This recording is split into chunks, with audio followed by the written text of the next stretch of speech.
ఈరోజు రెసిపీ వచ్చేసి వేడి వేడి పూర్ణాలు ఎలా చేసుకోవాలో చూపిస్తాను చూసేయండి. ఫస్ట్ అయితే శనగపప్పును మంచిగా వాష్ చేసుకొని కుక్కర్లో వేసి ఒక 2 విజిల్స్ తెప్పించుకోవాలండి.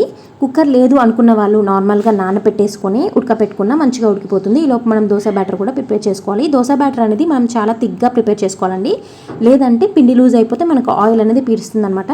చూసారు కదా, పప్పు అయితే మంచిగా ఉడికిపోయింది. ఇప్పుడు ఇందులోకి బెల్లం అలాగే ఇలాచీ పౌడర్ వేసి మంచిగా దగ్గరుండి సిమ్లో పెట్టి పిండి గట్టిగా అయ్యేంత వరకు అయితే ఉడికించుకోవాలి. చూసారు కదా, ఇలా బాల్స్ లాగా ఫామ్ అవ్వాలన్నమాట.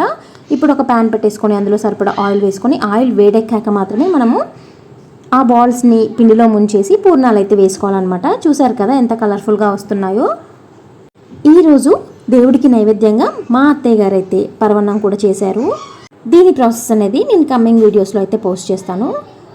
మా అత్తయ్య గారు అయితే దేవుడి దగ్గర అంతా మంచిగా అలంకరించారు. సో ఒకసారి అయితే మా పూజ గదిని చూసేయండి. శ్రావణ మాసంలో 2వ శుక్రవారం మా పూజ అయితే ఇలా గడిచింది. మీరు ఎలా చేసుకున్నారో నాకు కమెంట్ బాక్స్లో కమెంట్ చేయండి.